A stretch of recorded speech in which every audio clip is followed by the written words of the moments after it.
We feel if you want to call a man the strongest man in the world, you need to have events that represent strength.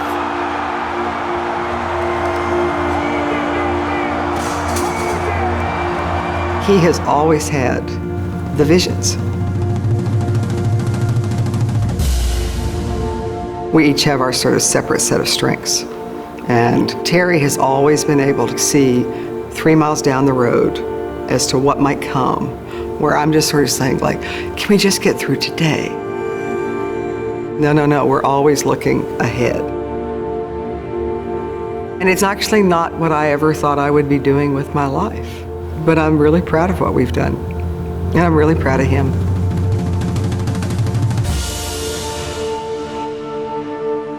My name is Terry Todd.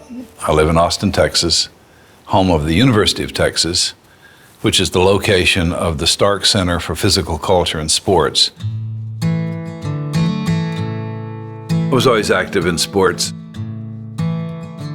When I was a young man in high school, you were discouraged from any weight training at all. No one in those days trained with weights.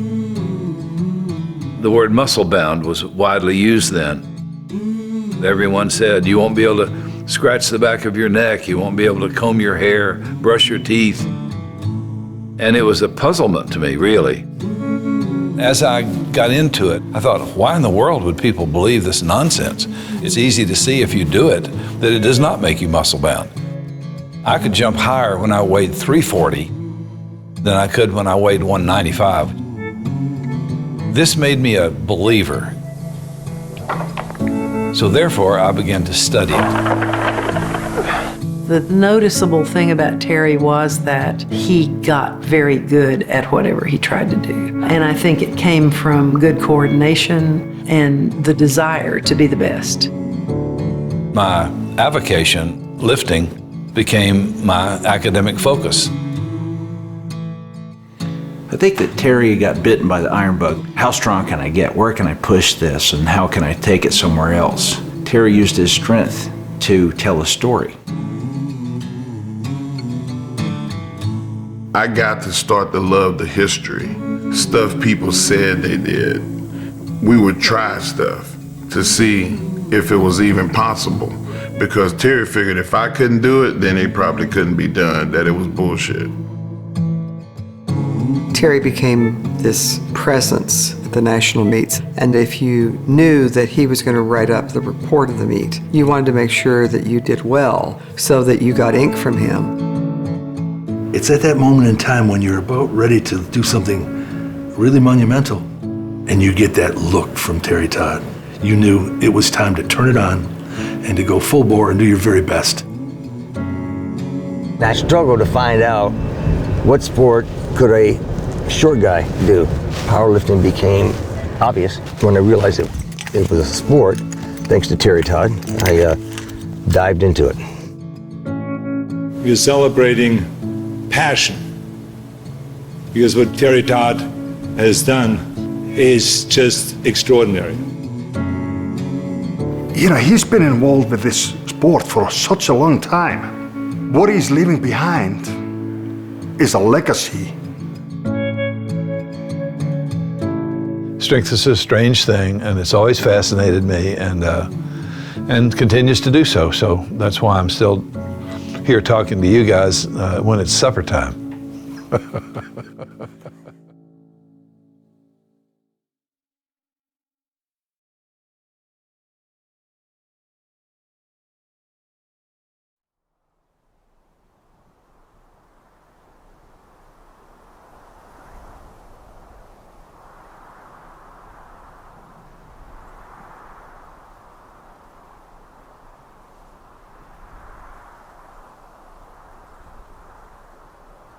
You get people that push you in the right direction and allow you to succeed. You feel self-worth. Terry did that for hundreds and hundreds of people.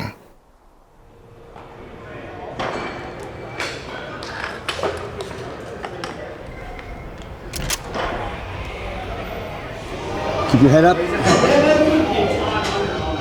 Racket. The best thing to do Look at that beautiful face on every single rep, okay? All right, kid, let's do it. My name is Larry Pacifico, and over the years I became a competitive powerlifter at the highest level. I won 9 consecutive world championships and set 54 world records along the way. Head up, down, down, down, up. Let's go up 10 pounds, but I want you to get it lower. A little bit lower? Okay. All right. One more. I'm retired, but I'm still involved quite heavily in training of young powerlifters. 300 pounds for 5 PR. Up. Keep your knees out. Up. Come on, one more. Keep your right knee out. Up. Up. Back to squatting heavy again. Way to go, buddy.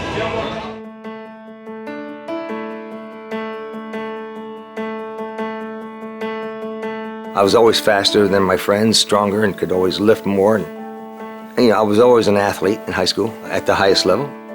I was a gymnast, track star, but basically I was known for my strength. My first competition was in 1966. I entered the 181-pound class, and I did so well in that competition. Not only won my class, but I had a higher total than the next class above me. I just knew that this is something I want to do for a long time. Larry really was the most important powerlifter of that late 70s, early 80s era. That's when I met Terry Todd, and between him and I think we elevated the sport to something special. Terry was always at the forefront and the legend behind strength. He had the ability to explain to people why powerlifting is what it is. In other words, he had the intellect to put us up there with any other sport. Mr. Terry Todd, a former powerlifter presently involved in coaching. Terry, I made a point of saying powerlifting, not weightlifting. Tell us what the difference is. Well, basically, Olympic lifting involves technique, coordination, reflexes, timing, and it tests all of those things as well as strength, of course, whereas powerlifting is primarily a test of strength. I think the thing about Larry that Terry was drawn to was that he was really serious about what he did. He was a great champion.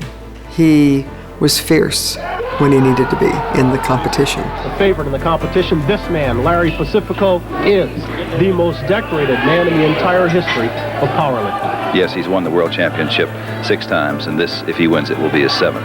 He's extremely regular in his ability to turn out the big lifts. This is a world record, 755. He's down, yet, oh my gosh, it's unbelievable. He made it look easy. Larry Pacifico, another championship for the 220-pound champion from the United States. My last competitive power meet was in 1986. So 20 years of competing, but I continued in the sport to promote the sport and train others. It motivated some younger powerlifters to start in the sport that will tell you today that they started because of Larry Pacifico, and they turned into be the best of all time. And of course, Terry Todd was behind it all. The iron game, the powerlifting game, is the premier sport behind every sport. If you powerlift, you become a better football player, high jumper, swimmer, doesn't matter. If you do the lifts that the powerlifting provides, you will elevate your game to the highest level possible. Larry, he understood strength sports are about us, and these are our people. And he seemed inclusive with everyone. Spreading the word is great for me because it's a strength event that I love. I hope they carry it on, and if they do, I hope they build a program for themselves somewhere along the line. This is Jimmy Pacifico, 495. 3, 2, 1. Nice, Jimmy.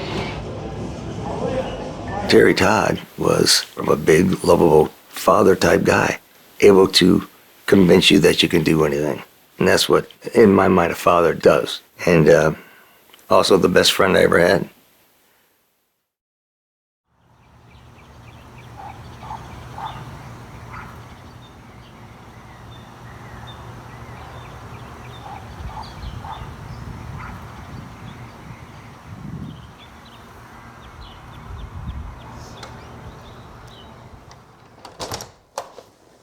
When Terry and I were growing up and living in Austin, there was kind of a family compound on about a half a block. We were really in the bosom of the family.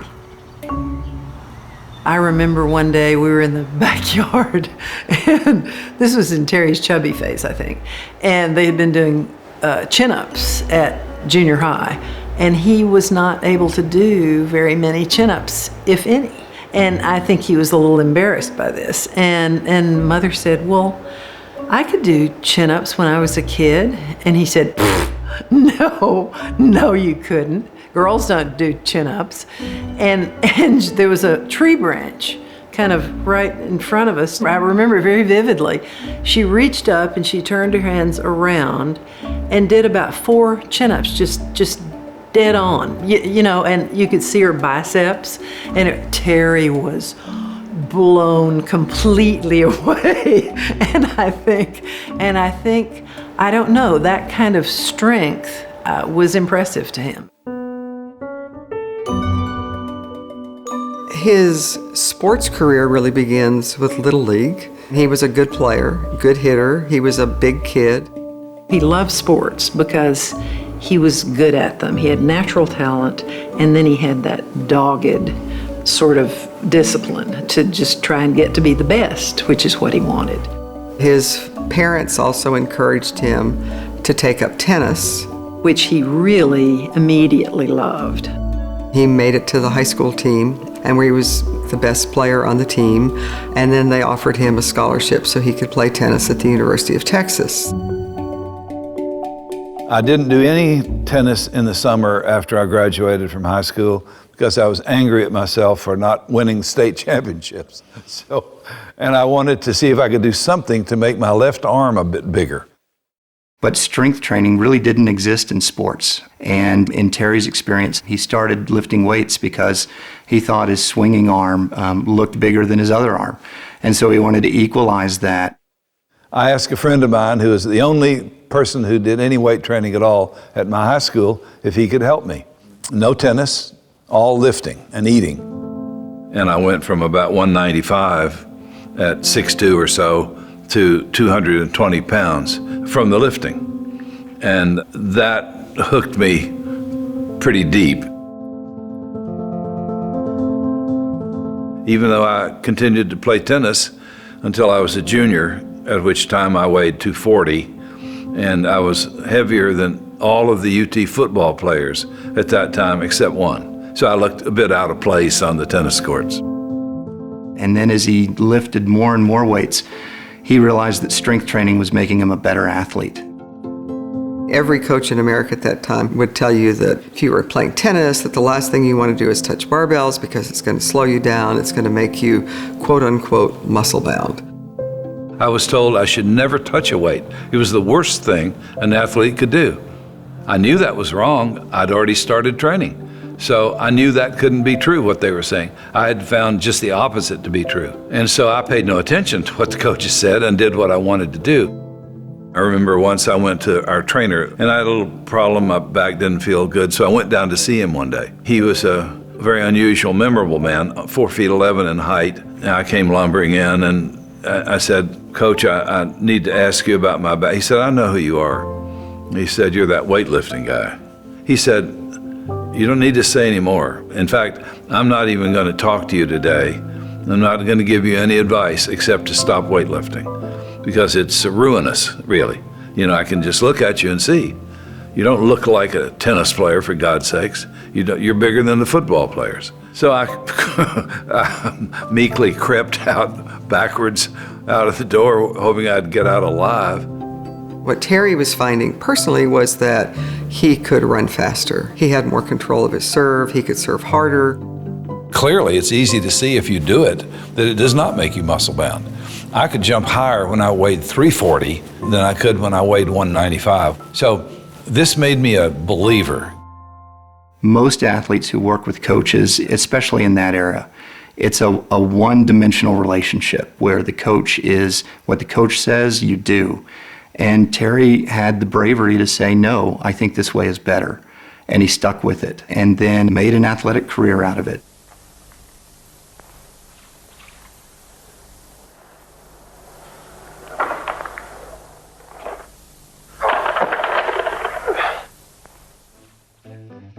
He loved the iron. As he said, he got bitten by the iron bug. And this new sport of powerlifting starts to emerge. And it was perfectly suited for Terry. Powerlifting came along. That's the squat, the bench press, and the deadlift. Those don't require much in the way of flexibility, just brute strength. I wanted to start lifting weights to see how far I could take it. And so that's how I began to lift with real seriousness. In 1964, the first real nationals for powerlifting, he won that. And then in 1965, the Senior National Powerlifting Championships, he was also the first winner there. He was 375 pounds ahead of the man who took second place in his weight class. So he was much, much stronger than anybody else in that era. I mean, you see old pictures of him lifting. He was doing one-arm barbell rows with 300 pounds. That's not normal. That's outside. He just did everything he could to be as strong as possible. Breaking world records, being the champion, that was Terry. And he knew that to get crazy results, you had to do crazy things. So I dominated that sport for a few years.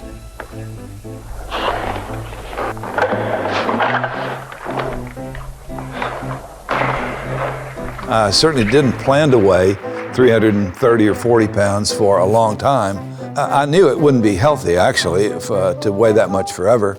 But I decided to drop back down. I was just taking my first position as a professor, and I wanted to concentrate on that part of my life.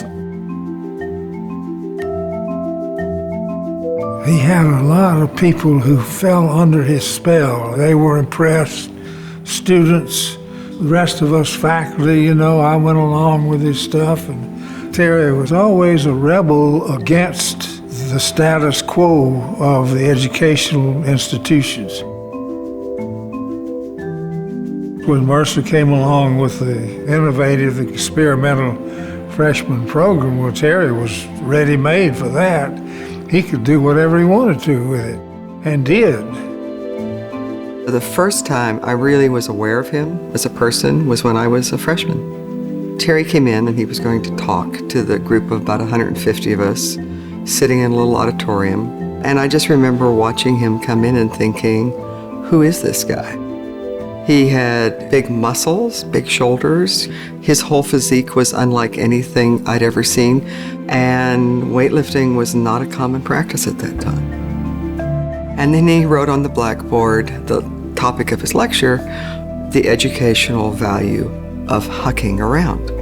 We're all looking at the blackboard, and of course, we just all start laughing because, he has almost written you-know-what on the blackboard, and the book was Huckleberry Finn, so it's appropriate, but it was a moment for me when I realized that Mercer was going to be a really different place. And it also made me think what an unusual professor it was who would have the courage and humor to write something like that on a blackboard in front of 150 students.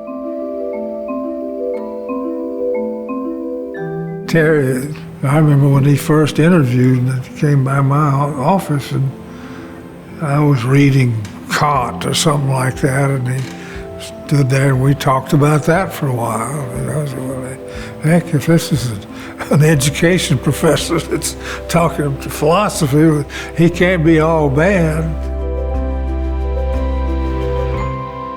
Before I was married to Terry, he lived in a house, a kind of famous house to the campus community that everybody called the Mill House. He had been cutting trees out at his farm in the country, and as I was walking across the campus one morning, I realized that there was a guy out there with these tree trunks, and he was teaching some young men how to throw them. And what he was doing, of course, was caber tossing. Trying to get people to see if they could lift the end of it, take it, and flip it over. There was an enormous crowd that gathered, as you can imagine, because it's a small school, and what in the world is Terry Todd doing right now? A lot of people tried and couldn't do it, couldn't even get to first base. I wouldn't even try, shucks. So I'm not sure what the lesson was that Terry was hoping to accomplish with bringing the capers to campus so the boys could try that. My guess, though, being Terry, was that he wanted them to understand perhaps the history of strength and weightlifting, which of course was not what he was really teaching at Mercer at the time, but it was never far from his heart. That was the kind of thing Terry would do. you know, no rhyme, no reason, no great rationale for why it was so. He taught his classes in whatever way he thought it should be done. And the hell with whatever the education department said it was supposed to be and all that. He liked that just fine.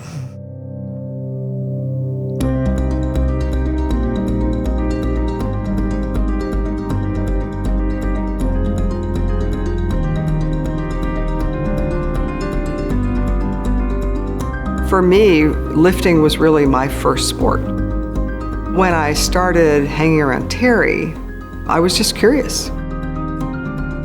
I, of course, had never lifted weights, never done anything like that. There were almost no women doing lifting at the time. She was unusually gifted as a strength athlete. She was bigger than an average young woman, her height in terms of body mass and bone size, and she was also a very fast runner for a short sprint. So those two things usually mean you're going to be really strong. And she was.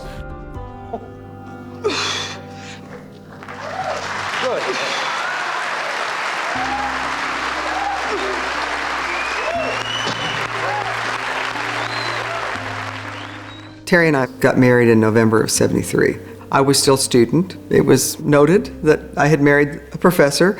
You know, it was also at that time, it wasn't sort of regarded as this sort of strange thing. And I think perhaps in some ways it was because I think a lot of people realized that I was maybe more mature, maybe different in certain kinds of ways. One of the things that happened for me was that he went to the gym. You know, you're young and you're in love and you have this cute guy now who's yours and you want to spend time with him. He said if you wanted to train, you could come with me to the gym. She would come to the gym with me just to get some exercise, but I could see even more clearly that weights that women have to train a couple of years to do, she could do immediately. When he first met Jan, he said she's perfectly leveraged for the squat. He said she's going to be able to squat 1,000 pounds. He was seeing her as a lifter when he first met her. Doing the light stuff wasn't really compelling, but the idea of like lifting something heavy, that was interesting. So one day there was a woman at a gym and she was doing some deadlifts. She worked up to 225 and Jan was watching her, and then I saw Jan went over to talk to her. I went over and introduced myself because she was deadlifting and I had never seen a woman do deadlifts before. I asked if I could try a few, and I'd never, up to that point in time, I only trained for about 6 weeks, but I had never done anything other than like dumbbells and curls. They took the weight down to 135 and Jan lifted that, and they moved it to 185, she lifted, and then to 225, and Jan lifted it easier than the woman did. I could deadlift 225. I was like, wow, that's kind of interesting. Jan asked me about it on the way home. What's the record in this for women? I said, I really don't know. I think I have some stuff at home with some books, and we can probably find out. And when we got home, he had a Guinness book there, and he pulled that out so we could look at that and see some of the records that were listed for women. One of the records listed in the book was in the deadlift. And Jane de Vesely, the woman from France in 1926, had supposedly lifted 392 pounds. Terry looked at me and he said, I think if you wanted to, you could do that. She said, well, I would like to try that. I said, well, sure, I'll help you. We started, and it was not very long, and she broke the record. She did 394. She got quite a lot of publicity. My next guest has the distinction of being the strongest woman in the world. Jan Todd holds 7 different world records in the sport of powerlifting. She's listed in the Guinness Book of World Records for the highest competitive two-handed weight lift by a woman. Would you welcome, please, Jan Todd. Powerlifting is a relatively new sport. There's only been men's competitions for about the last 15 years. The women's competitions are just getting started.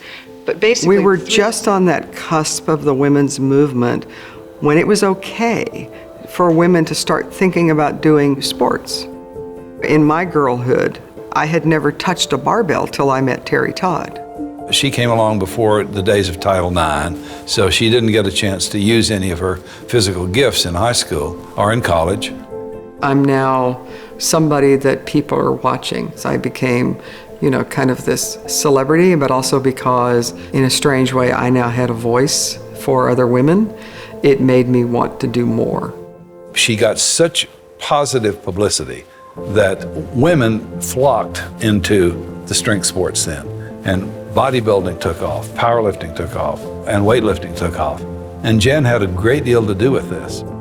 What Terry did in our relationship was not say, you have to do this or any of those things, but he would just say to me, well, you know, I really think you could do that if you wanted to.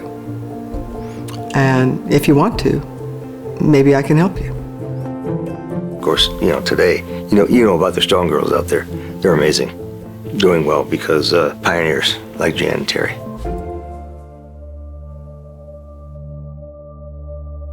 Terry was a connoisseur of the explosive athletic body, the naturally built, powerful body.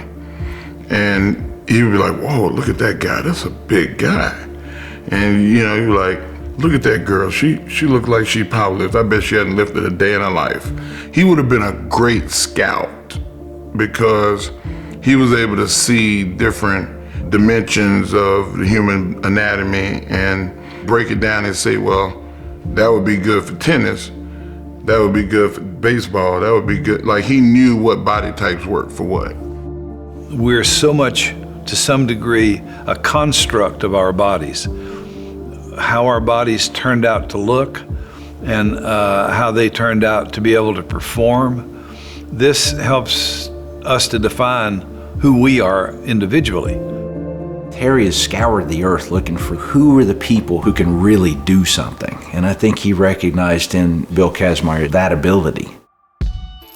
My career really was as a power lifter. Nothing more, nothing less.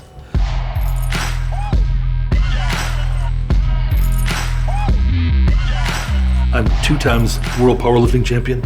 I set the world record in the bench press at 661 pounds. I set the world record in the deadlift at 887 pounds. I set the world total record at 2,425 pounds. Terry Todd supercharged, rooting me on in the 661 bench press for the world record. He lifted the weight off and waited, and from above, he looked down with that look. That's all it took, was the look of Dr. Terry Todd. I stared in his eyes, brought that bar down ever so slowly. As it hit the chest, boom, driving right towards his face.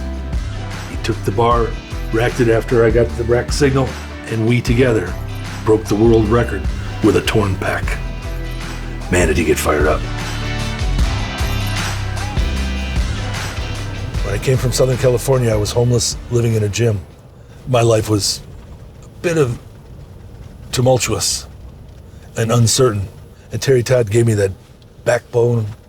He did everything he could to make sure that he enhanced my experience and my quest to becoming the best, which included food, housing, coaching. If all those dominoes wouldn't have been put into place, there's no way I would have had the push to knock them all over and knock over the world records and win the world championships that I did. It truly was a pivotal point in my life, and I owe a great deal to Dr. Terry Todd.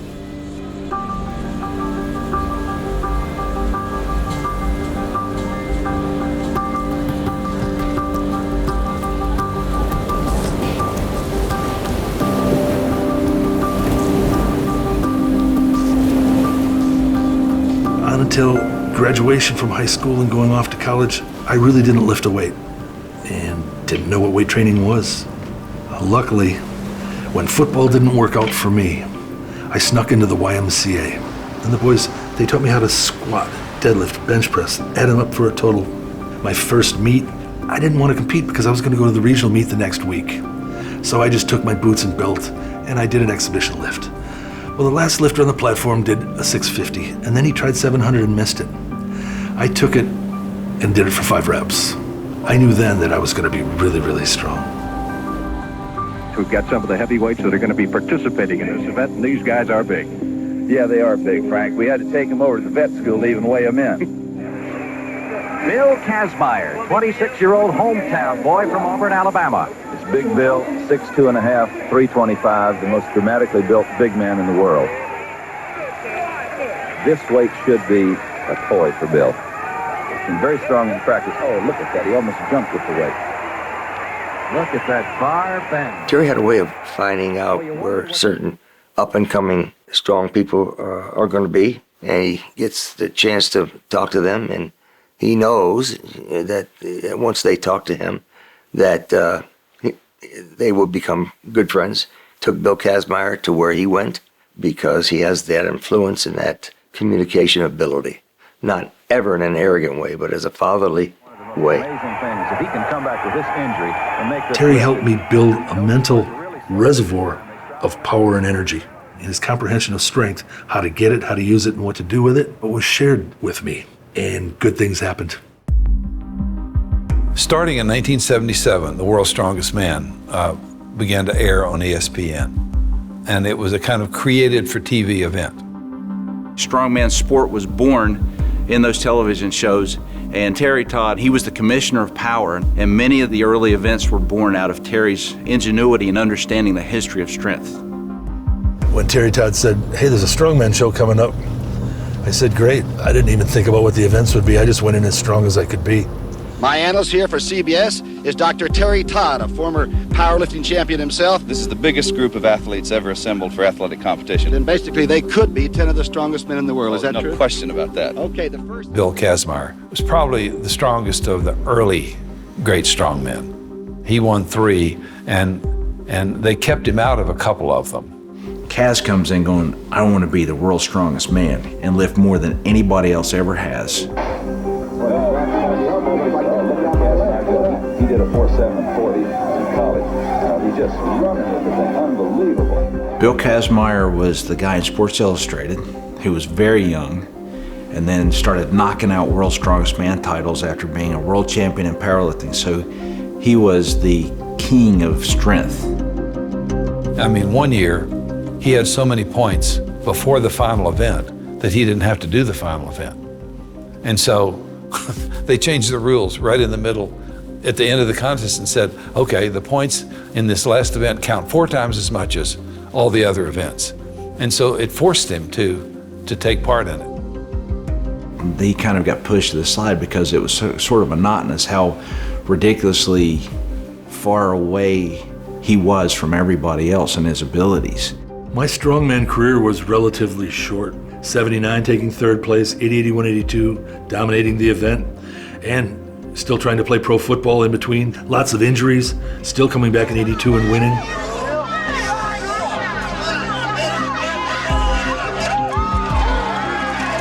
Terry's vast knowledge of the strength sport history and the iron game was just phenomenal.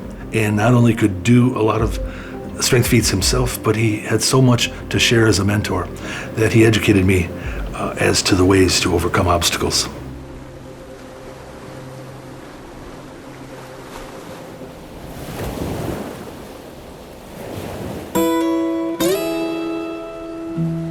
Catullus, I began to shout.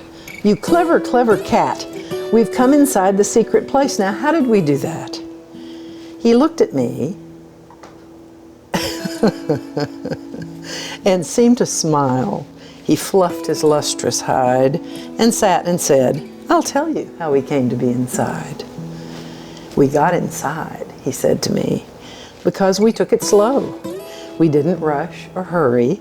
We simply let life flow.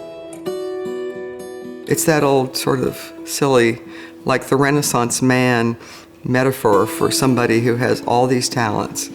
But he really did. I mean, he wrote poetry. One thing you must remember when you come to be full grown is not to dance to others' tunes, but only to your own. Take no man as your master, let no one set your pace, and you will find the whole wide world can be a secret place. So that was the moral of the little story, and very much Terry's, philosophy too. You dance to your own tune.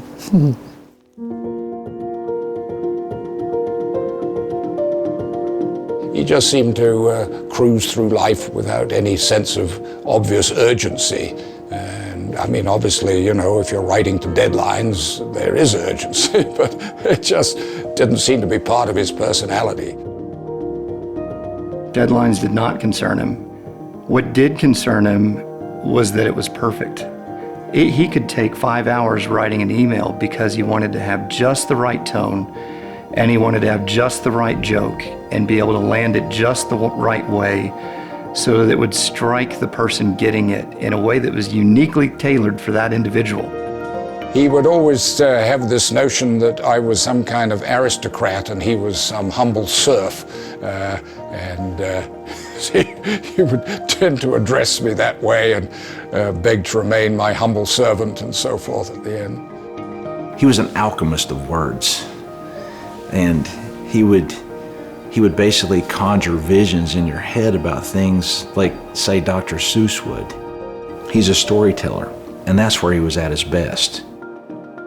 If you look at it over the years, he wrote more than 500 articles about weightlifting, strength, the pursuit of strength, training, all these.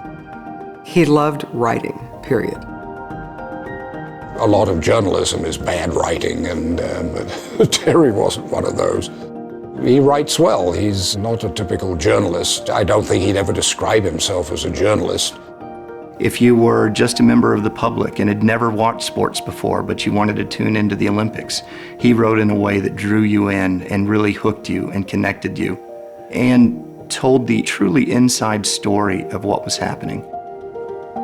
If he couldn't be at one of my competitions, he called me the next day, Sunday, and I'd have to describe the whole meet to him, and I wanted to share it with him. So we'd wind up talking for 2 hours. Lifters told me that when Terry would show up to a meet or a competition, that they would lift more weight because he was there, because they knew that he was going to report those findings to the world. So they would have to up their starting lifts and rethink their strategies and just lift more weight because they knew either they're going to lift more weight or they're going to fail. But they were going to do the best they could because Terry was there. He literally spurred the competition to be better with his presence and reporting that out. You had to do something to earn that ink. He had a way of reporting on the best strong people in the world. When he would write about it, he would have a way of elevating that person to a level. He gave me the name Mr. Powerlifter, and he gave others names along the way.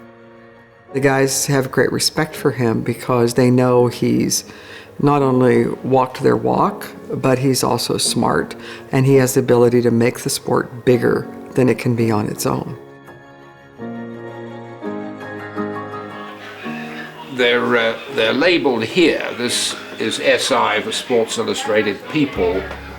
Those first pictures were 1977. When Terry had an assignment that he thought I would be the appropriate photographer, he would request that and it would happen. We did quite a few projects together. Obviously the best known one was Andre the Giant. When we took Andre the Giant to Montreal, he owned a restaurant there. And at one point, and I don't know who actually clicked the shutter, but I took a picture of Andre with me on one side and Terry on the other. And although both of us were about 6'2", we looked like his kids. He would have loved to have had Andre in the gym because Andre did not train at all. In '77, Terry writes the first book about powerlifting, which is Inside Powerlifting. That was a really big moment for him. When he wrote the book Inside Powerlifting, it was the Bible for most guys. His word usage and selection, his pronunciation, the power from his voice, and the way he delivered, he drew you in. He fed you knowledge. He tied everything together. And he captivated many, many people for hours. It has been really interesting to me over the span of years how much that book has continued to resonate with people. What he did really was create the first cast of heroes for the sport of powerlifting. Because it wasn't just a training guide, it also made these men into people.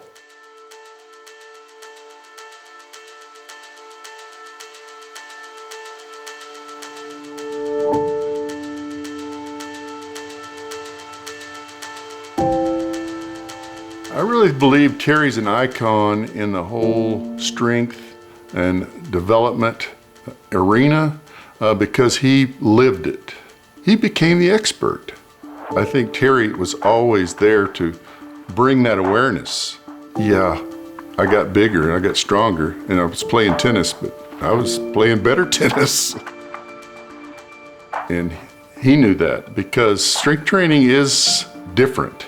It is training, it's not practice, it's not playing. Weightlifting wasn't the sport. It was ancillary to it. And he had a way of putting everything in its place in an understanding way. And of course, all that was, when he was in Texas, was just the infancy of strength training, where now it's sold as a very sophisticated thing. It's no accident that Terry was around when UT hired one of the first strength and conditioning coaches in the country. And it's really around this late 70s, 80s period where athletes and coaches took notice in a totally different way, and Terry was at the heart of it. You measure someone's impact by how many people they influence. And the person who was doing the strength and conditioning with our basketball team was also tapped into Dr. Todd. He took his class and spent time with him and has an immense amount of respect for what he did and his impact on strength and conditioning. Here's a book that Terry always had in his classes. It's Health, Fitness, and Sport and the American Society. It really covered everything that was offered in his class. Terry always felt like, the strength coaches really had that edge about being in there with the athlete and being able to make that influence in the athlete where they believe their weakness is and what you can do along with their coach to make that better. Here was the ball that we developed. It was sold for over almost 35 years. Dr. Todd, Bruce respected him immensely, and Bruce influenced me through the training. I mean, it's the old adage, how things get passed down. Lance Blanks was Mr. Basketball here in Texas. He originally went to Virginia, then transferred back to Texas his junior year. I was Lance's strength coach at the University of Texas. He was one of my hardest workers ever, and I had so much respect for him. And he took all that training and all that talent that he was born with and developed all the way to the top. So my introduction to the NBA was in 1990. So it was a different NBA than it is now. And I was going to the bad boys, the defending champs. And I remember leaving UT and going and seeing their weight room. It's almost like a little closet with a kind of a bench right there. And professional sports wasn't there yet. At Texas, our weight program and or facilities relative to what the best who can play the sport in the world have, it's not even close. No question. Weights definitely helped me with basketball. Lance was never satisfied, and he always wanted more. I took him over to this place where there was a hill. It's a good angle, and I had him marching up that hill with a medicine ball. And of course, I was just telling him about his posture all the way, keep your position. He did thousands of repetitions, and I could not wear the guy out. There's a friend that I played against professionally, and the friend said, God, we hated playing you guys. And I was like, why? You usually think, okay, because we ran too fast, or we shot a lot, or we pressed. It's like, what did you hate? He said, man, y'all were so dang strong.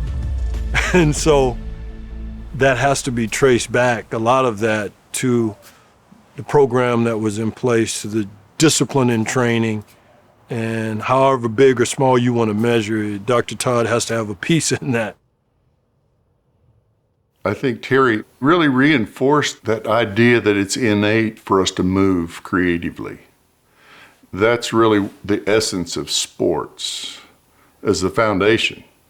And then the strength and conditioning comes in to support and enhance the athlete.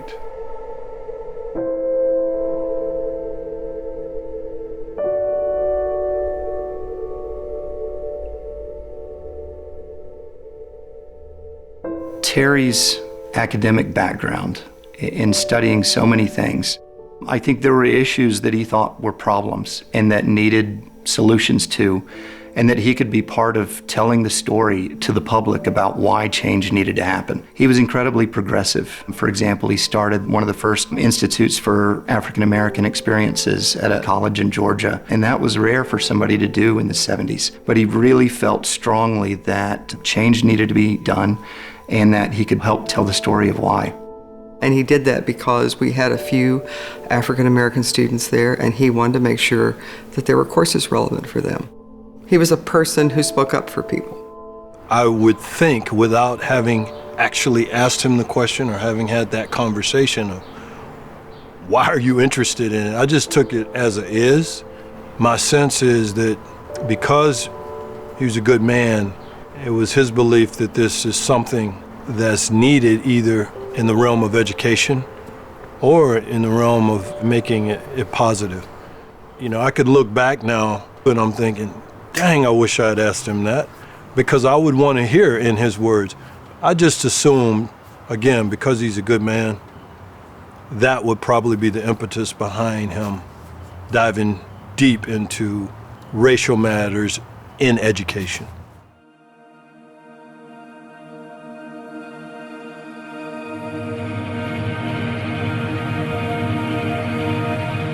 Terry was presented with this really interesting opportunity.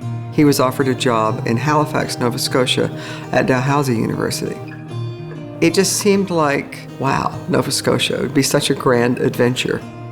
Terry, he was working with the education department at Dalhousie University. When I was doing my master's program, I decided that I would do something, strength related. And Terry was a main advisor of graduate students for theses and so on. But he had so much influence on me and my family and others around me. It just totally amazed me. And, he shaped a big part of my life.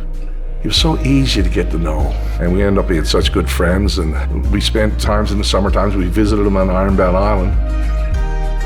What's the odds that you find a place called Ironbound and you're a strong man, a coach, a powerlifter, aficionado of anything dealing with strength? In '96, we brought Mark there so that he could live with us there at the island in isolation, because by then, this was his second Olympics, because he made the team in '92 as well. He was such a media figure that everybody was after him. The 6 months of training, eating, sleeping, that's kind of what the purpose was, to not be distracted. And he literally did work out there in a barn, and we brought weights so he could train there. And it meant a lot to Terry to share it with him. And I remember shipping all the weights out, but there was one point where the guy couldn't get the machine to work to pull the boat up on the skids to get it out of the water. And Terry said, Mark could do it. And I'm like, what? Like, you didn't even know it was possible for, so we getting these ropes. It's like 1, 2, like you did like 30 times. It was brutal. And Terry was laughing at one point, and I just said stop, and I was like, will y'all help me? Like, he just was laughing. He thought that was the funniest thing. It was a rib on me. He basically just ribbed me. It was very, very difficult, but I felt as accomplished doing that as I did any other lifting thing I ever did. You can do it, Mark. Come on.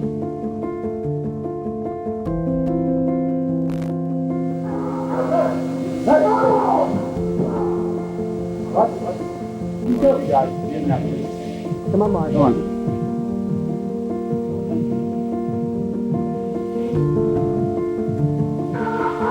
Yeah, you got it. You got it. You got it. You got it. I'm a product of being found by two people that really love the physical culture world and powerlifting, weightlifting, strongman, with anything that you lift heavy stuff. That's who found me. Terry Todd and Jan Todd were those people.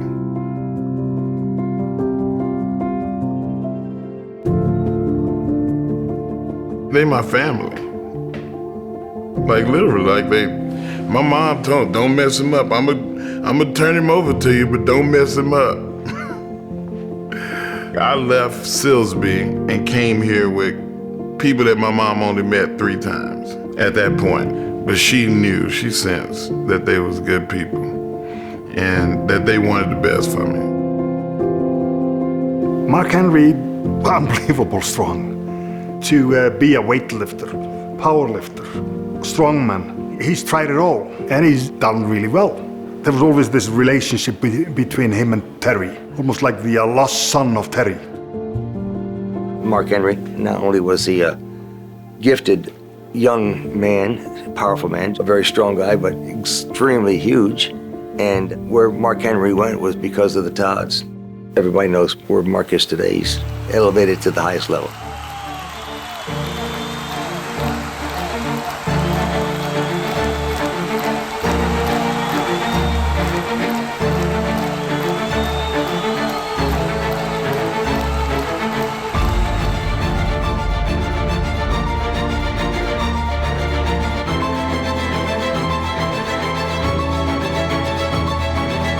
In Olympic weightlifting, to win 7 national championships was pretty impressive to me as far as things that I've done. To be one of a few heavyweight Americans to do a 400-pound snatch and a 500-pound clean and jerk, I'm proud of that.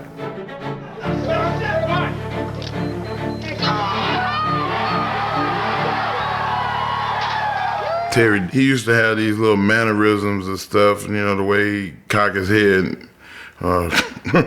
like, you know, he just made but like sounds and, you know, pretty solid.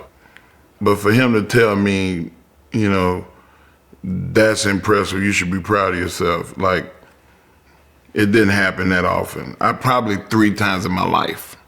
But in his barn in Nova Scotia, I cleaned 230 and I got to my chest and I almost passed out. I just couldn't breathe. It was pushing down on my throat, so I just dumped it. And that was the only time in weightlifting where he said, that's a grown man lift. And I was like, I didn't jerk it. He's like, I know a bunch of people that can't clean 230. 230 kilos is Olympic standard. That's like when you're one of the top 5 guys in the world. And I was pretty happy with that. It was not very difficult to have Mark become believable as the strongest man in the world. And he was already the best powerlifter of all the young lifters. His combined total of lifts was well ahead of what anyone had ever done. My numbers went dramatically up to 900 in the squat pretty fast, 550 close to 600-pound bench, a 903 deadlift in a competition, and 915 in training. When you attack that onto a guy who weighs 400 pounds, yet moves around pretty easily, you know, people pay attention.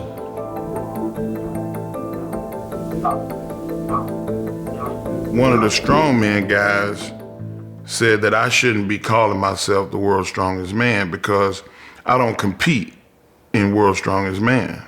Terry said, well, I'm preparing to put together a strongman show at the Arnold Classic, but he said you'd have to start training. He took time off as a pro wrestler. He'd already been wrestling for, 5-6 years. And he asked Vince McMahon if he could have a little time off. He wanted to enter in this contest and trained really hard. I remember Terry coming in and seeing me work out in the gym and just laughing. He said, how much weight do you have on? And I had got up to 315 in a week. He's like, you know what, I ain't have a doubt that you was gonna be able to do it, but I had no clue you was gonna be able to do it that easy.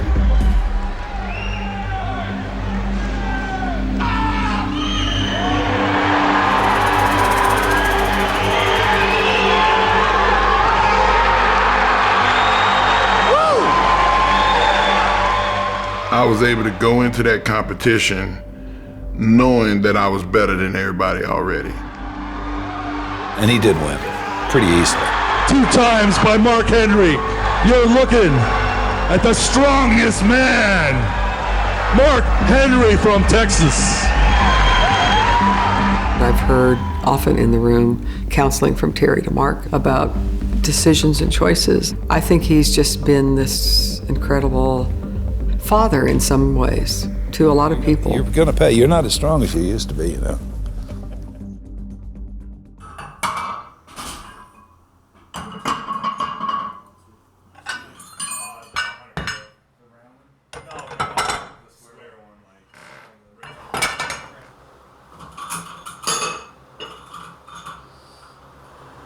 Sit back on it.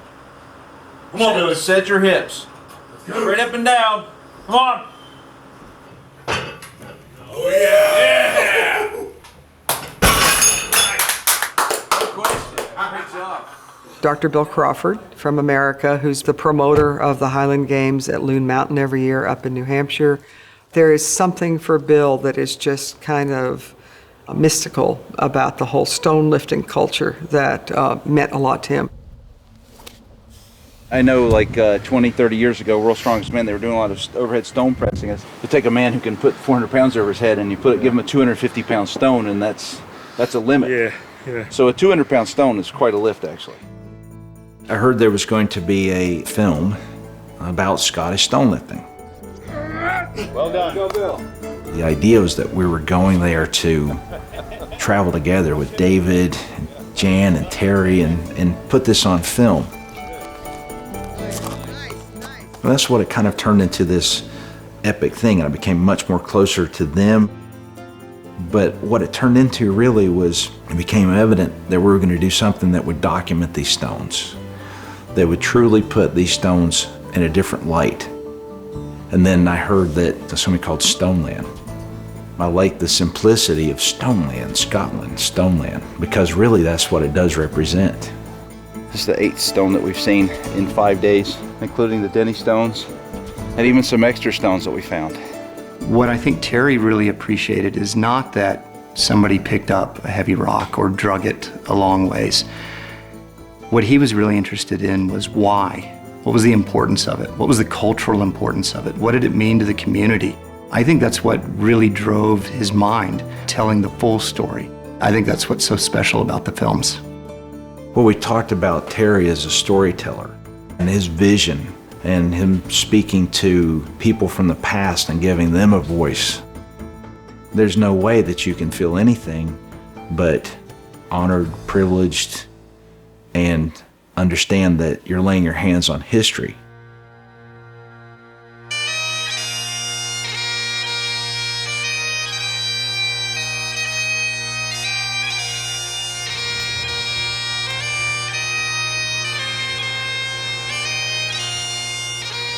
More globe weights, as we call them, these were the big things at the end, the globes. And you'll see another good one under here. This is said to belong to Hackenschmidt at some time. This was one which I used to use as a show weight. John Paul Sigmarsson liked this one very much indeed. He used to do it with one hand and so on, but he was very clever. Hey, I don't think when he did this to it, he dropped it. I can't even move it with my foot. He dropped it, and that's what happened. So bless John Paul. David Webster, who is really the world authority in the Highland Games and just a magisterial figure in the field of strength. Real Falcha, 100,000 welcomes to this Dennisine competition. I was very interested in all these aspects of physical culture. I started sport listening to my father telling me tales about Big Mac. He was a heavy event athlete in the Highland Games. I wanted to be like them. I was all set to get started on a career as a strongman at the Highland Games, but then the war came along. So when I came out of the army, I used the army gratuity to hire a shop just opposite my house and turned into a gym, the Spartan Club in Aberdeen. It laid a very good, firm base for me, because from there, with the Health and Strength League, as they called it, I was able to get competitions and so on and so forth.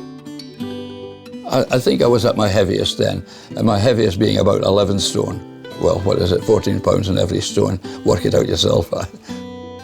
Oh, look at this one. This is Terry Todd, the great Terry Todd, I might say. This is him throwing the 56-pound weight at Braemar. When I met Terry, I was very, very impressed. Obviously, this was a guy who knew what he was talking about. But I was also impressed by his enthusiasm. And I felt very much taken to him because he would know about old lifters back. And then I discovered, as well as knowing the old lifters, he knew about the old stage and circus kind of strongmen as well. His interests were the same as mine. And the fact that you can talk to somebody who is telling you about other things you didn't know, that's great too, you know. You give and you get.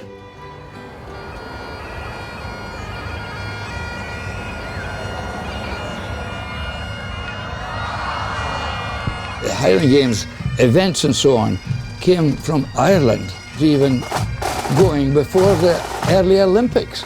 It had been going through centuries after century, and then came to Scotland. And of course, we put our own kind of brand on it.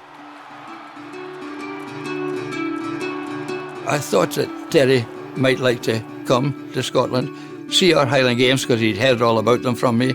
And he said, oh, he would very much like to see the Highland Games.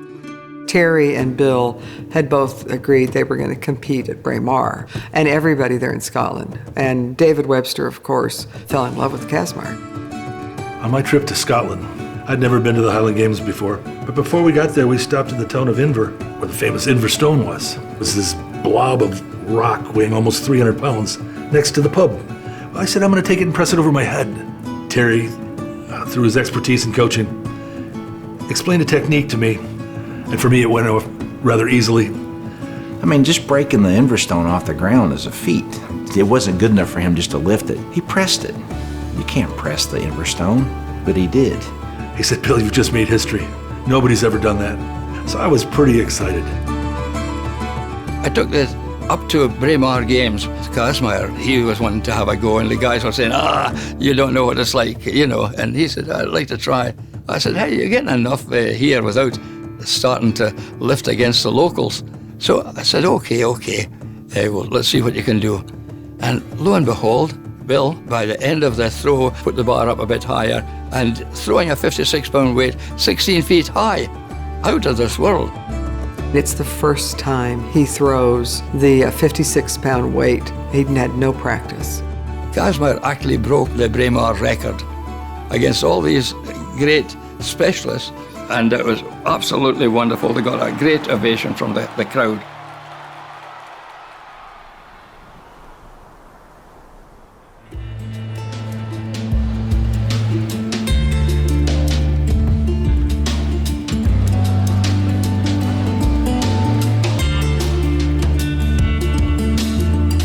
We have 4 people carrying it, so people can see that it really is heavy. Yeah. It makes a better show if they can really see, number one, it does take 4 guys to handle this thing, and that they're having to, they're having to be careful with it because of the weight. And then once it's placed, I think it's going to add a great deal to the drama of the event. So people say, my God, that looks unliftable.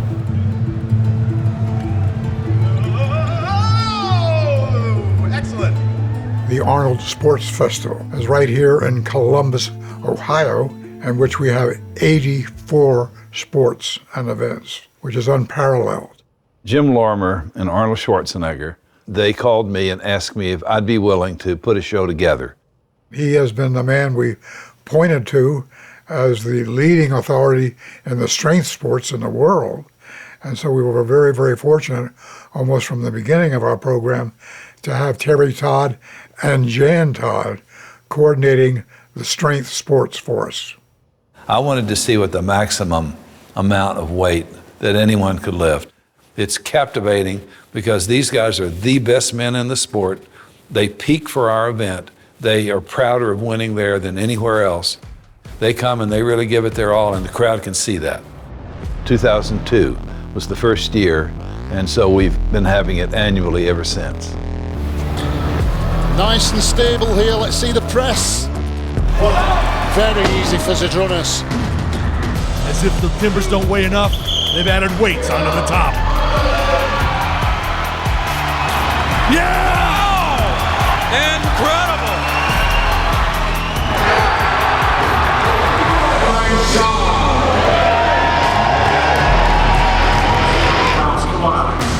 Come on, Hafthor, 10 seconds.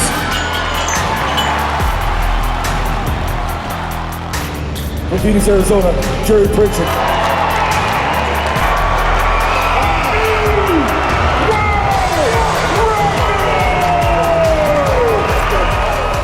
One thing about the Arnold is that from the beginning, we've tried to reach out across the world because strongman is a sport that is popular in many parts of the world. When people are announced and they come out at the first of the events, we fly the flags. The Arnold Strongman Classic is one of the most prestigious events that you can compete in. It's the hardest to qualify for. Everybody comes in here bigger and stronger and more ready to compete. Terry Todd wanted to have this show the heaviest show in the whole world. The heaviest and hardest ever. Terry's got it out for those guys. I've been hearing this little rumors, well, it's so heavy, but I didn't want to use a light stone. I wanted to use a stone that would be a challenge for even the strongest men.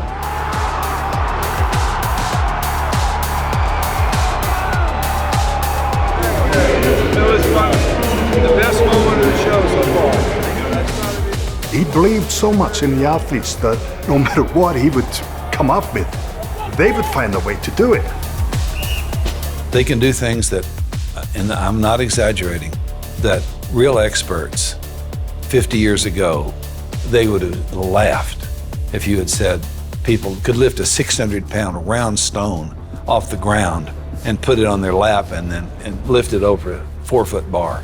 It's preposterous. 602 pounds! Since we began, the performances have gone up. Maybe not in every event, but overall, we have had new world records set in our events every year.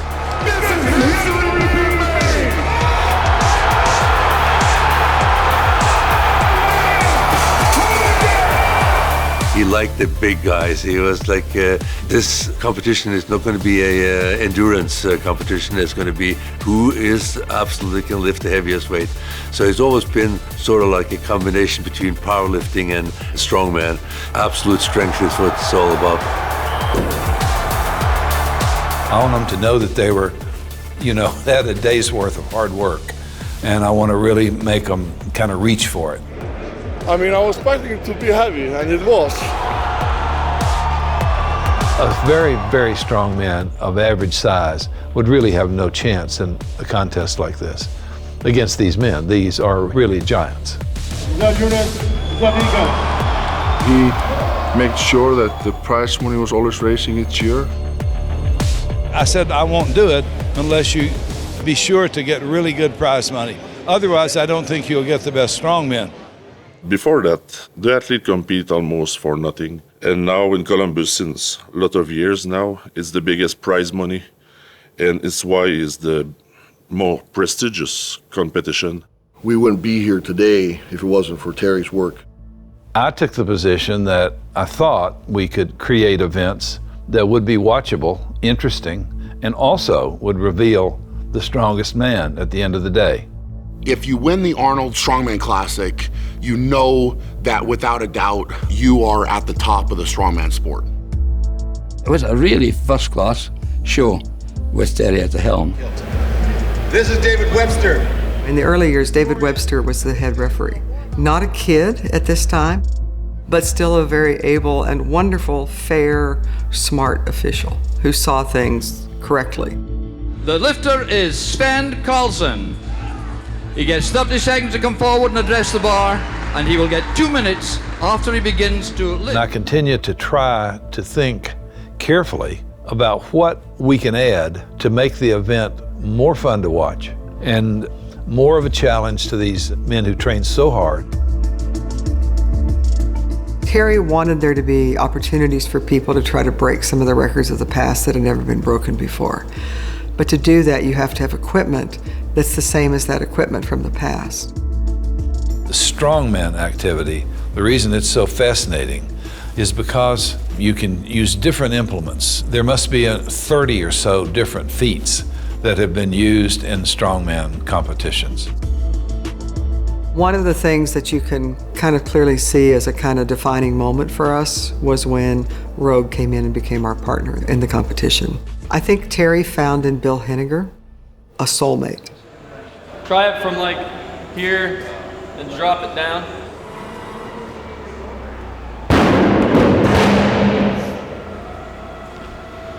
Well, I mean, you'd have to drop an airplane from 100 feet for it. These things are indestructible. Yeah. Very quickly, I realized that nothing that Terry wanted was going to be easy. I don't think he had the ability to do anything normal, to just do something that was average. And so he wanted things that were unique. We don't lift regular barbells. We jack them up in some way. We put some extra flourish on them. We make them bigger, scarier, or we make them out of wood, or we make them out of stone.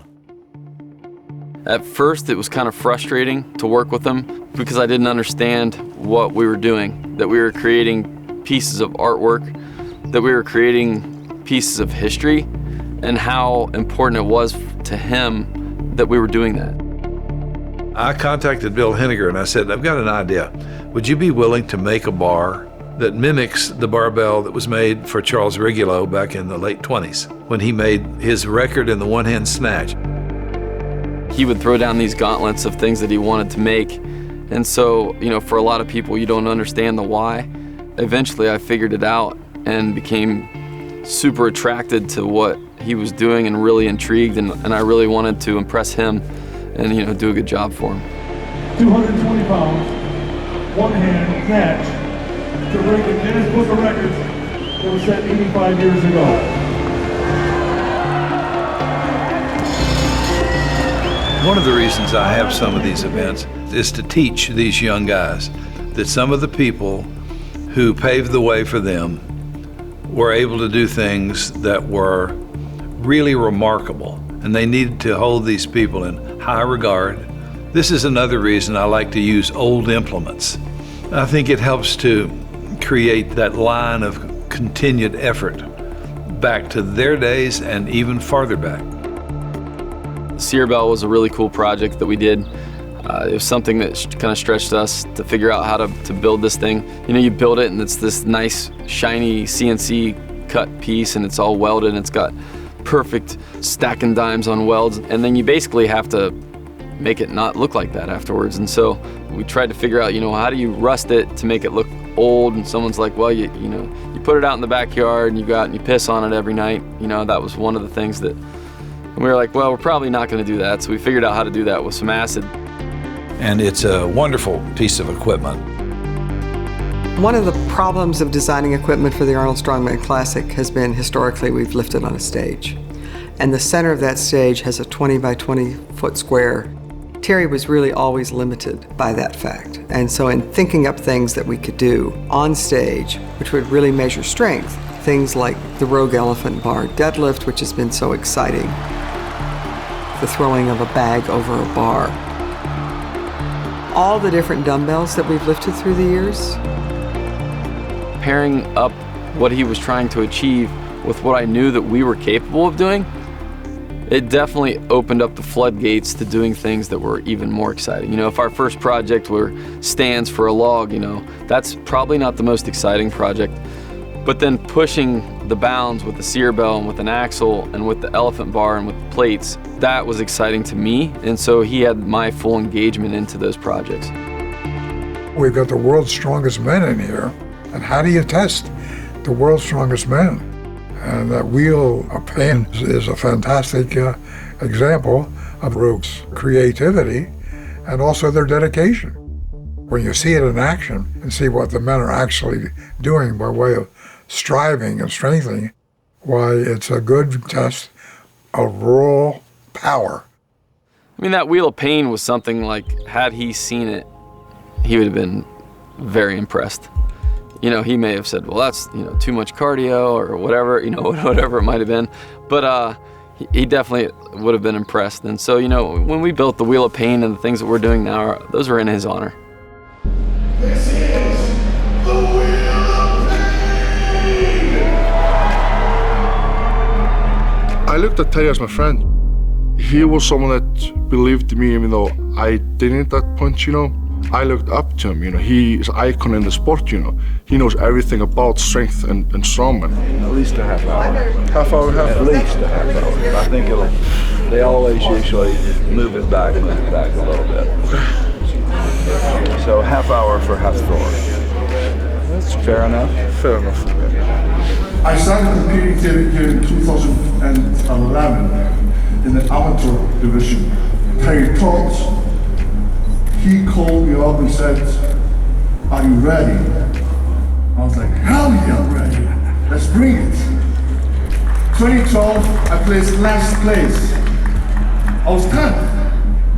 And everybody said, you know, you're never gonna win Arnold Classic. You're not strong enough. You're big, you're athletic, you're fast, but you will never win Arnold Classic. That was the people that didn't believe in me, but Terry Todd did. He always said, Thor, you're a big guy, you have to grow, get bigger, and you'll win one day. And I believed it. And I put in the work every single day. And here I am, 3-time champion. Thank you very much.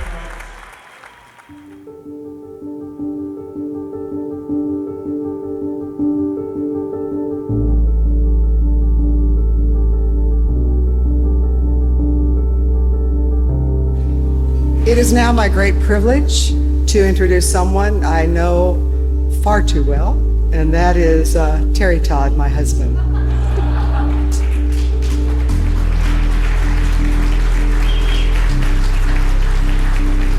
I've been asked by Jim Lorimer to keep this short, but those of you who know me realize that that's not a really good chance that's going to happen. The Stark Center is a research center, officially, here at the University of Texas in Austin. Terry and Jan has worked on this tirelessly for so many years, for so many decades. Every time I run into them, that's all they talk about. That's all they talk about. They are fanatic, and their veins pop out when they start talking about that, about the importance of keeping all of the collections together and really showing the history of our sport. Where did it start? How did it grow to what it is today? So that people generations from now can look back and enjoy that and enjoy learning about the history. We focus on material related to exercise, purposive exercise, exercise to make you better in sports, to live longer. We're unique in that respect. It's considered to be the largest collection in the field of physical culture in the world, and we've been collecting for a long time. The collections really began formally in 1976, and that was the year that Otley Coulter died. Otley's collection really mattered to Terry, and actually had talked to Otley about, we should try to save your collection. Your collection deserves to go to some major university. Gaining that collection was the beginning for him of starting to think of himself more as a historian of strength. You can't create something like the Stark Center by yourself. You have to have a lot of help. And we've had a lot of help. So many people have contributed, and of course it's our hope that people see what we're trying to do. We're trying to preserve the legacy and the history of this activity that through which most of us in this room, we've made our living in it. One gift that we got in 2004 for $1 million from Joe and Betty through the foundation, that I think was the pivotal gift. that led us to be able to do what we've done. He gave that $1 million. He said for years that he was going to help us significantly at some point. And to be honest, some people said, well, Joe Weider may say that, but, don't hold your breath. But to be honest, I always believed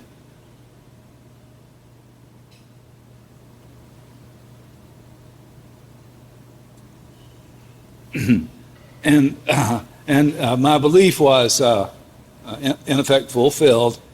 Had it not been for that first gift, nothing else would have happened. So I thank you so much. He has always had the visions. We each have our sort of separate set of strengths. And Terry has always been able to see 3 miles down the road as to what might come. We're always looking ahead. And it's actually not what I ever thought I would be doing with my life. But I'm really proud of what we've done. And I'm really proud of him. He and Jan have built a museum of physical culture, the best one in the world. He was expanding the pie of the amount of people that were aware of the importance of physical culture. That ability he had to bring everything together and to see the connections that other people didn't, that's really what great historians do. He had clearly figured it out. He knew it, but he wanted other people to know that, and he worked with these sports to grow it. And that impact is going to be felt forever. We are celebrating of what Terry and Jan has done, this passion that both of you have. So it's so wonderful when you see people that are passionate, because only with vision and with passion can you get to the place where we are today, of this enormous collection, of bringing this together and not just collecting in America, but you're global thinkers. I'm in awe of both of you and of the extraordinary job. Let's give them a big, big hand for the great work that they've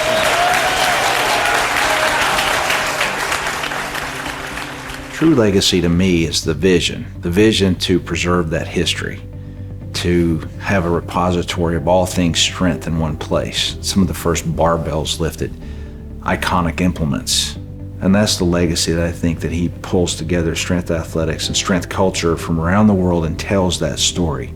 Terry's legacy is the story of us. You're pulled to these things. I mean, I'm the same. Started way back in 1938. It's not a matter of money or fame. You're there to enjoy this and build up the knowledge. And he was a great man for knowledge. Terry Todd's passion, he gives that to other people. The truly greatest thing is when I'm talking to people and 10 or 20 years later they come to me and they say, I listened to you speak and I acted upon the words that you spoke, the things that Terry Todd taught you, and you related to us. And now I've become a great lifter, a contributor to my community, and there's the true joy. That's probably the feeling that Dr. Terry Todd felt thousands of times in his life. And therein lies the true legacy. Probably one of the biggest things that I learned from him is how much your legacy matters. And I think how much you have an opportunity to do really cool, neat things that make an impact on Iron Game history. I don't think that he ever did things to make a whole lot of money or to do anything. He did it because he loved it and he was fascinated with it. And I found myself being in the same place. He's a legend because he is who he is. He is the reason why all the champions are champions today, because of the way he promoted the sport, got us on TV, because of his writings, and because of the museum. People who didn't know Terry just knew he was something special. I hope my friends describe me as I just described him. That was my goal in life. If I could be the mentor that he was to me, then I've done very well. I think he loved that role. I think he realized that he could bring his life experience, his reading, things that he had seen and places he'd been, he could bring all that to that moment. Terry's the guy you wanted to impress. I wanted to be one of those men that he was telling stories about. If he did something good at the Arnold and he would come over and just shake your hand and you knew that you had done something impressive, it just put that little cherry on top. It was just that little nod of approval from Terry meant a lot. Terry, he was always trying to build up the confidence of the athletes. You know, when it's there, that's when they really start doing well, when they start believing in themselves. And Terry always pushed them to do that. In the beginning of my career, my English wasn't maybe the best, you know. So I think he liked to talk to me because he could just talk. I was a great listener, you know. He just kept talking and talking and talking, and he even answered for me. I didn't even have to talk, so I was, you know, great sometimes, yeah, for sure. So good memories. For me, Terry's legacy is, as a humanist, that he saw people as valuable, as interesting, as worthy of study, as worthy of time, and he made strength and the training of the body and fitness relevant in a cultural and social sense. It changed the world of sports in many ways and has led us to the athletes that we have today. I'm a replica of him. And the people that I train them like he trained me. So it's not me doing it. Whoever I train, they're gonna be training somebody when I'm long gone, and it'll be a byproduct of what Terry did. It's the true way of living forever. Here is the guy who's the strongest man of his generation in America, and he's got a PhD. He's interested in thinking about how do we get more people to have access to this? And for more people to have access to this, we have to understand the positive benefits of weight training, see it in people's lives, and see how it changes them into people with more confidence who can live their life more fully. He really believed that.